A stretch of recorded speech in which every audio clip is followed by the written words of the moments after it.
If you ever thought that family is a pillar of support, my story might make you think again. I once believed in family bonds, but when my daughter needed help the most, my parents, the very people who should have stood by me, chose parties and prestige instead. Now, after losing everything, they come back begging for my help. But I am no longer the weak man I used to be. I am Daniel, 32, and the owner of a small interior design company in Austin, Texas. I'm not wealthy, but I'm not struggling either. I earn enough to care for my wife and my 8-year-old daughter, Lily. I work hard to maintain a stable life. Not extravagant, but free from the daily worries of making ends meet. My family isn't part of the upper class, but my parents, Martin and Linda, have always wanted to appear that way. They run a well-known family-owned furniture store.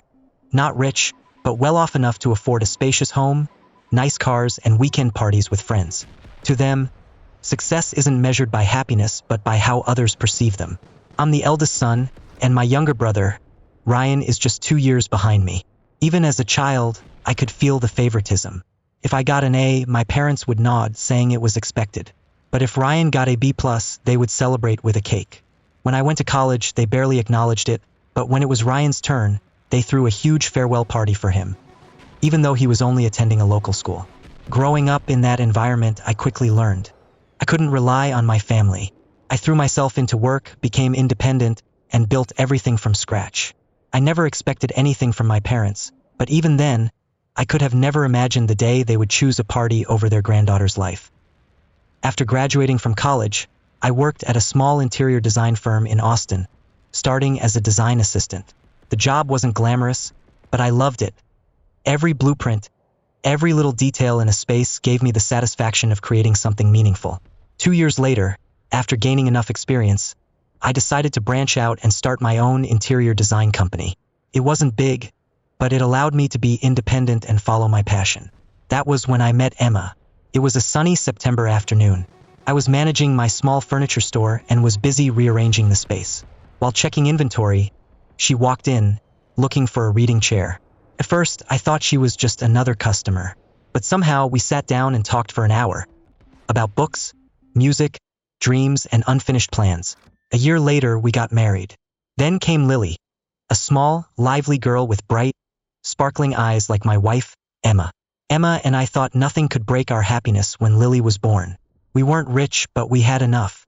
I ran a small interior design company, and Emma was a preschool teacher. Life was busy, but it was fulfilling. But there was one thing we were too careless about: health insurance. At the time, as a small business owner, I didn't have employer-provided insurance. Private insurance plans were expensive, and since we were all healthy, we decided to put it off until we were more financially stable. A decision I would regret for the rest of my life. Lily was always full of energy. But one winter evening 5 years ago, when she was just 3, I noticed something was wrong. She had a persistent cough at night. At first, Emma and I thought it was just a cold. But the cough didn't go away after a few weeks. It got worse. She became fatigued, lost her appetite, had a low-grade fever that wouldn't break, and sometimes, she would suddenly stop playing to catch her breath. While Emma was playing with her in the living room one afternoon, Lily suddenly collapsed. "Mommy, I'm so tired." Emma panicked, scooping her up and calling me immediately. I rushed over to see my daughter breathing rapidly, her eyes unfocused. Without hesitation, I carried her to the car and drove straight to the emergency room. His expression was tense when the doctor returned with the CT scan results. "Daniel, we've discovered a congenital abnormality in Lily's lung.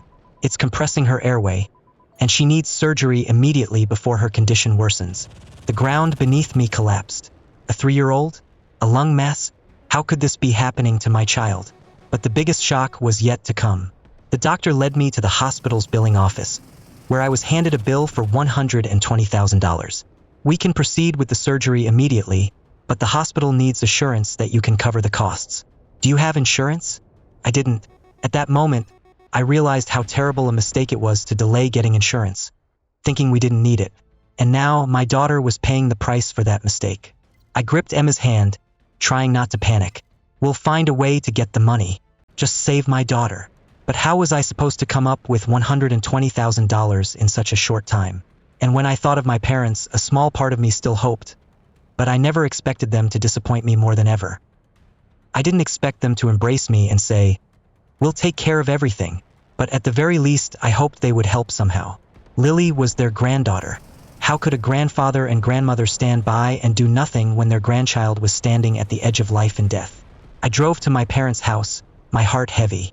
When I stepped in, I realized they were busy hosting a party. The house was packed with guests.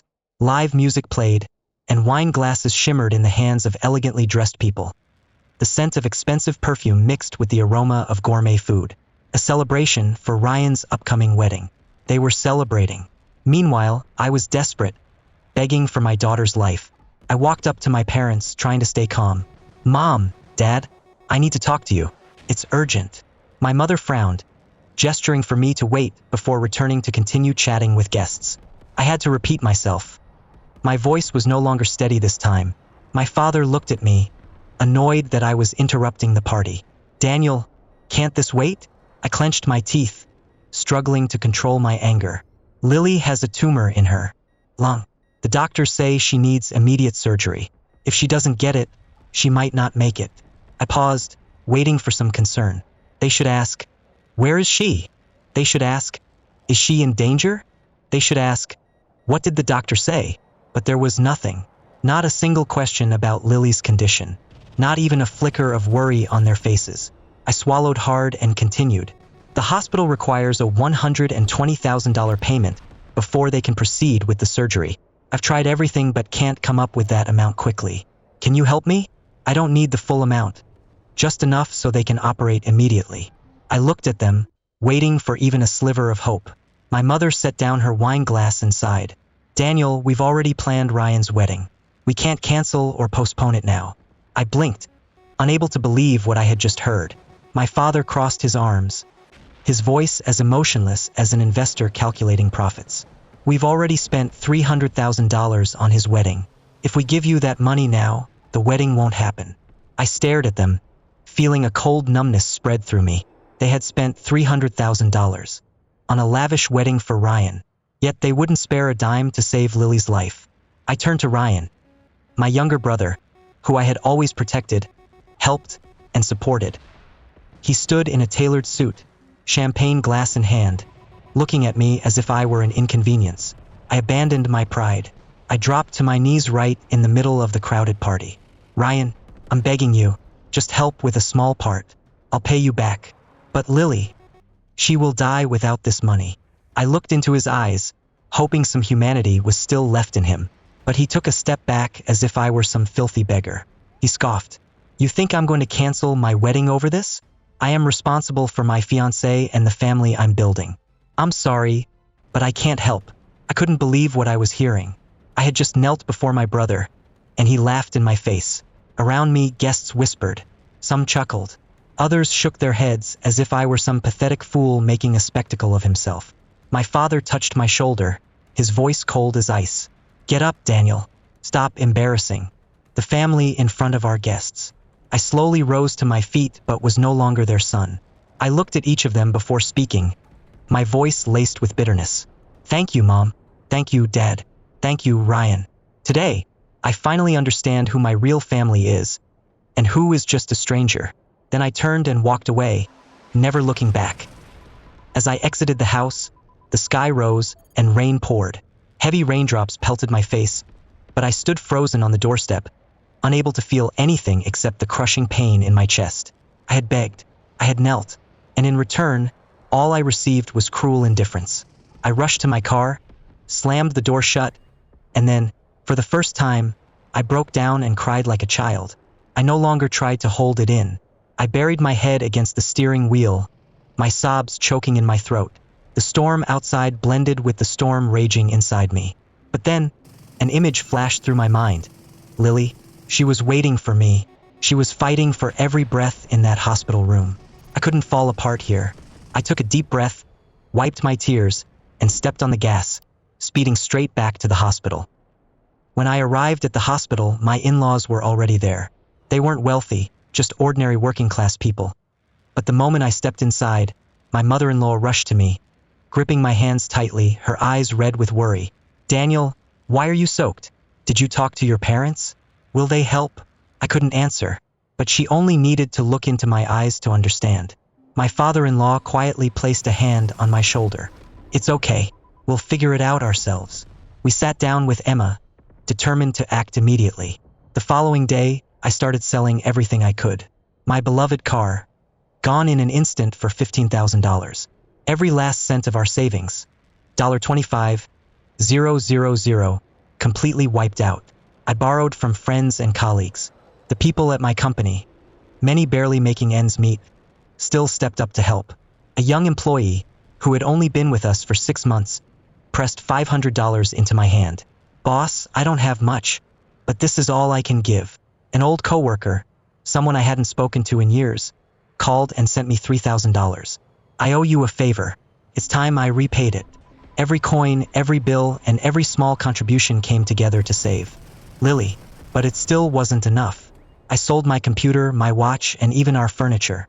Our apartment grew emptier by the day, and yet I was still $40,000 short.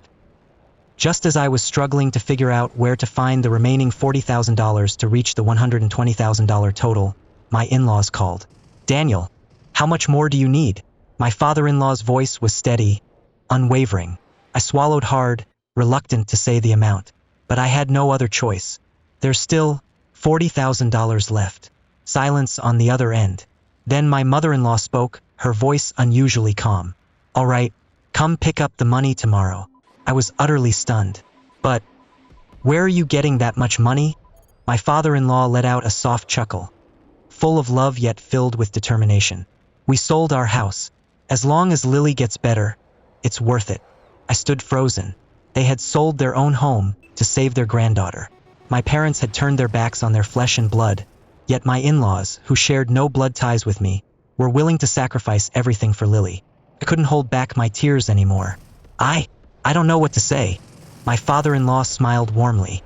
As long as Lily is healthy, that's all that matters, son. With the final amount from my in-laws, I had gathered all the money. Lily's surgery was a success. When the doctor stepped out of the operating room and said, "The procedure went very well. She will recover gradually," I collapsed onto the chair, burying my face in my hands, feeling relieved, unlike anything I had ever known.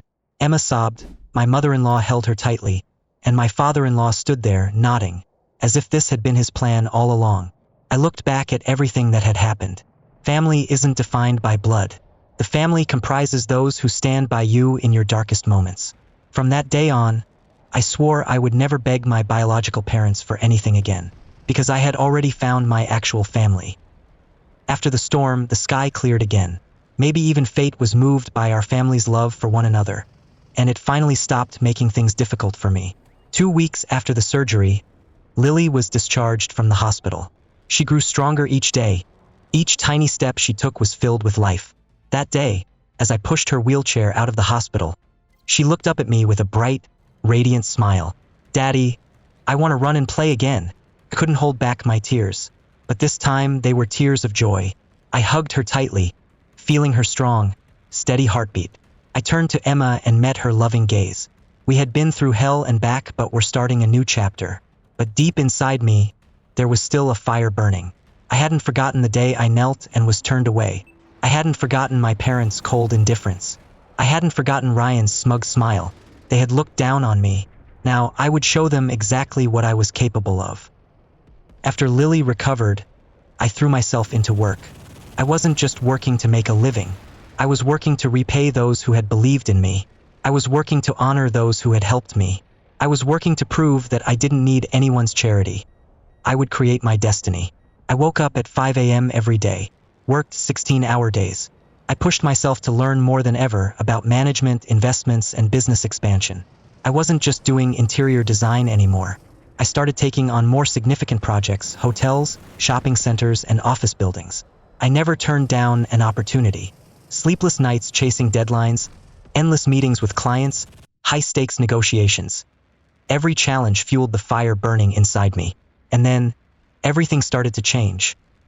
1 year after Lily was discharged, I landed the most significant contract of my career, a $2 million interior design project for a major real estate corporation. 3 years later, my company had grown 5-fold. What was once a small business with just a handful of employees had now become one of the leading interior design firms in the region. My name started appearing in business magazines. From zero to millionaire, the journey of Daniel, the man who rebuilt his life after adversity. A success story written in tears. My parents had indeed read those articles.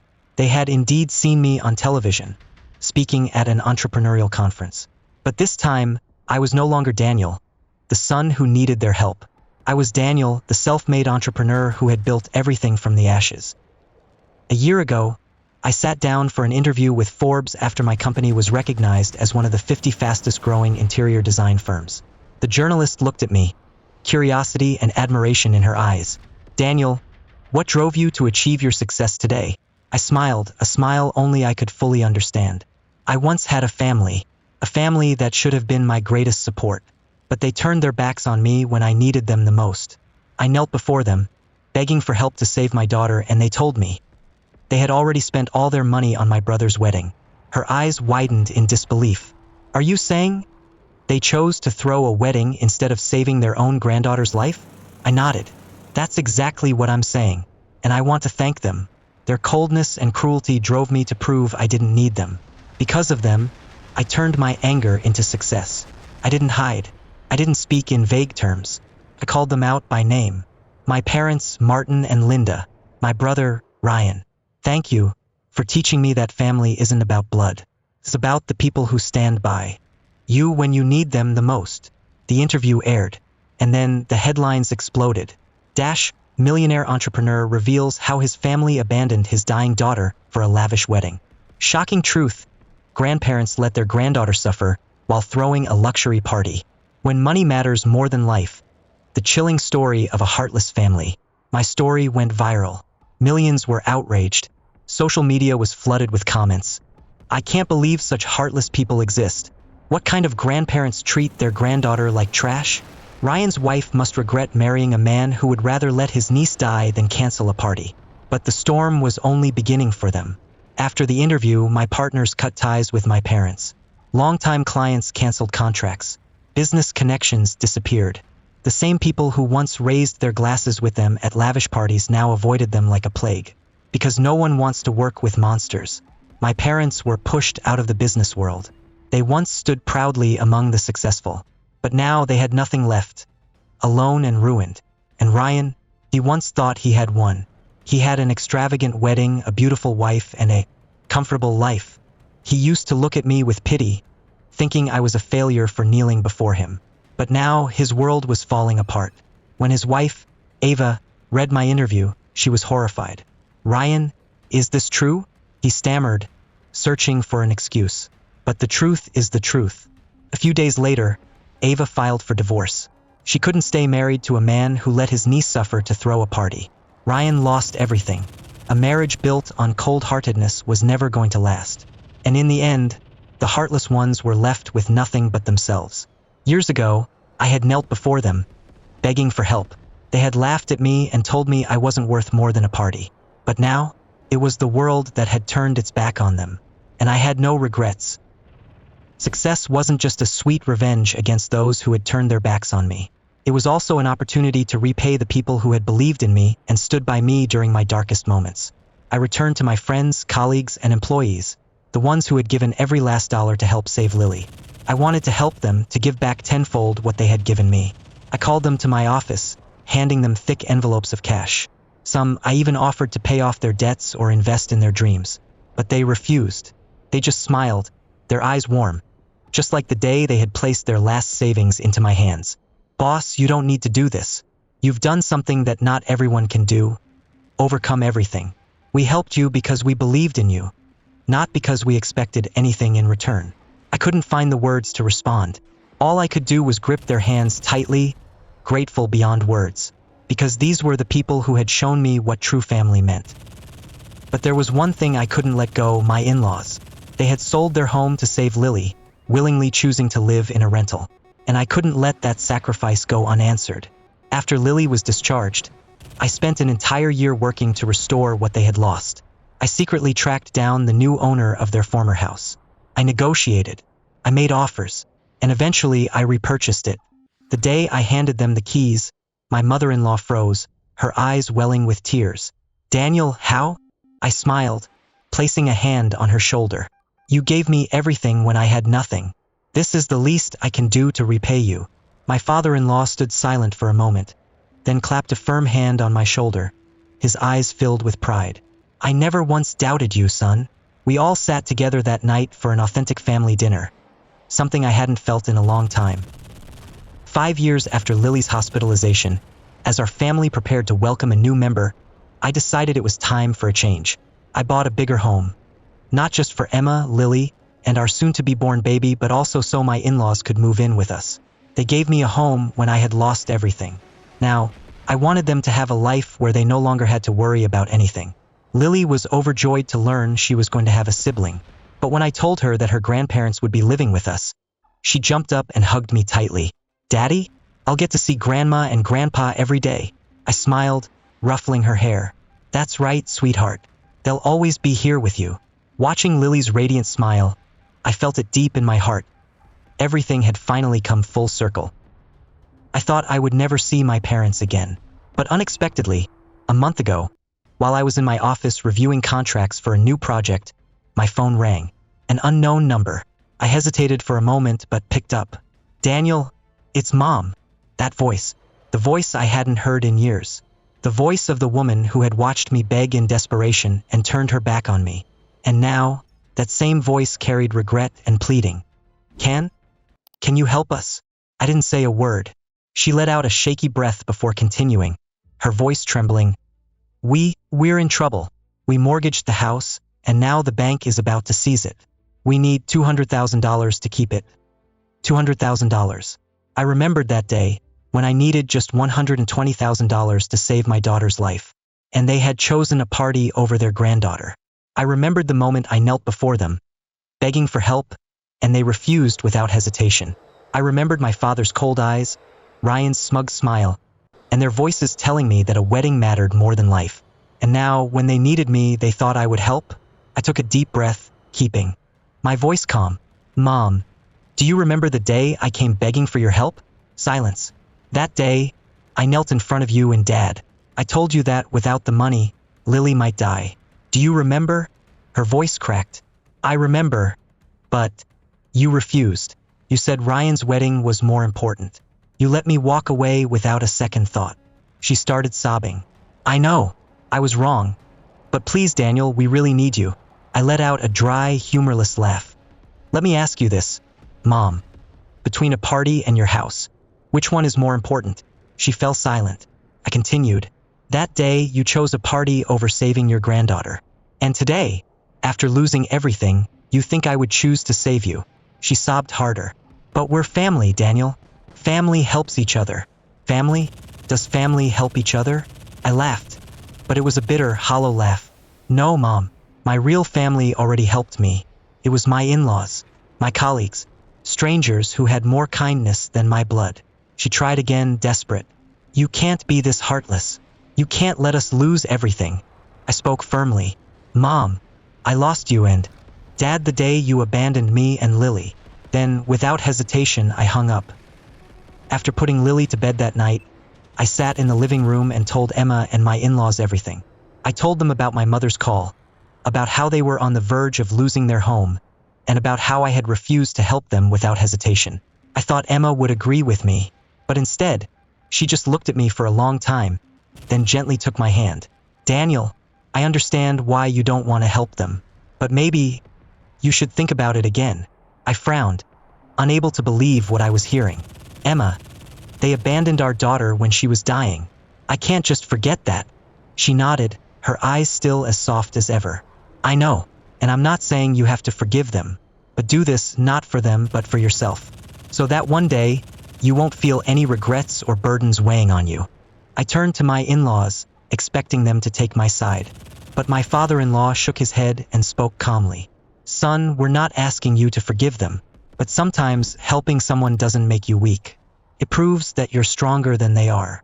My mother-in-law added softly, you have everything now, a loving family, a strong career, a bright future, and them, they have nothing left but despair. If you help them, you'll be the one who truly wins in the end. I didn't say a word. I just nodded, stood up, and walked out onto the balcony. I stood silently for hours that night, staring at the dark sky. I replayed every moment from that day. The day I begged them, the moment I knelt before Ryan, the way they turned away without hesitation. I had thought I would feel satisfied rejecting them, but strangely I felt nothing at all, just emptiness. The following day, I called Mason, a close friend who worked in finance. Mason, I need you to check something for me. Are my parents really about to lose their house? Or is this just another one of their tricks? Mason didn't ask any questions. He responded, "Give me 3 hours." 3 hours later, I received an email from him. The information was confirmed. My parents were broke. The house had been mortgaged. Without $200,000, they would lose everything. I stared at my computer screen, feeling something indescribable. They once had it all: money, status, connections. But now they were on the edge of ruin, and I was the only person who could save them. I took a deep breath and dialed my mother's number. She picked up immediately, her voice filled with hope and desperation. "Daniel?" I kept my voice steady. "Mom, I'll help, but on one condition. Anything, just tell me. You and Dad need to come to my company, in person. I will give you the money directly." She was silent for a few seconds. Then, she responded hastily, Okay, we'll come right away." That afternoon, I sat in my office, a black suitcase neatly placed on my desk. Inside was $200,000 in cash, 20 stacks of $10,000 each, arranged perfectly. This money meant nothing to me now, but to them, it was their last chance to hold onto the luxurious life they once worshipped. The door opened. My parents stepped in. They no longer carried the same confidence and authority they once did. My father looked gaunt, my mother worn out, her hair streaked with silver. They sat across from me, their eyes filled with hope. I said nothing. I reached forward and unlatched the suitcase, flipping it open before them. Inside, 20 neat stacks of crisp $100 bills gleamed under the office lights. My mother gasped, eyes wide. My father swallowed hard. I pushed the suitcase toward them. "This is $200,000. Enough to save your house." My father snapped the case shut immediately, clutching it like a lifeline, nodding repeatedly. "Thank you, Daniel. Thank you. You finally understand how important family is." I let out a cold chuckle. "No, Dad, you're wrong. Family is important, just not this one." Their faces stiffened. I leaned back in my chair, crossing my arms, staring them down. "Do you know why I'm giving you this money today?" My mother shook her head. My father stayed silent. "It's not because I pity you. It's not because I want to reconnect. I want you to understand one thing. This is the last time." I tapped my fingers against the desk, my voice ice cold. "From this moment forward, you are no longer part of my life. The moment you walk out of this room, consider me dead." My mother broke into sobs while my father clutched the suitcase tighter, his face pale. "Daniel, don't do this. We're family." I smirked, repeating the very words they once told me. "You're smart, aren't you? You always know how to handle things, don't you? You can figure it out on your own, right?" My father pressed his lips into a tight line. My mother cried uncontrollably, but I felt nothing. I stood up, looked at them one last time, then nodded to security. "They can leave now." The guards opened the door, gesturing for them to step out. They clutched the suitcase tightly, speechless. The door closed behind them, and I knew this was the last time we would ever exist in each other's. My parents walked away, clutching a suitcase filled with $200,000. But they left behind any relationship they had with me. I thought I would feel relief, but strangely enough, I felt nothing at all. No joy, no satisfaction, no anger. It's just an ending. But one thing I know for sure, this won't be the last time I hear from them. They have lost everything, and I am still the only lifeline they have left. I know they'll be back. Maybe in a year, maybe 2. Maybe next time they'll say they need more money to survive. Maybe Ryan will call, saying he's in serious trouble. Maybe they'll use tears, promises, and every trick they have to try and pull me back in. But should I let that happen? And now I want to ask you, my audience, did I do the right thing? Should I give them one more chance? Or is cutting ties entirely the best choice? If it were you, what would you do if the people who abandoned you came back begging for help? Leave your thoughts in the comments below. I want to hear your thoughts. And if you enjoy stories like this, hit that subscribe button so you don't miss the next one. Thanks for watching, and I'll see you in the following story. Have a great day.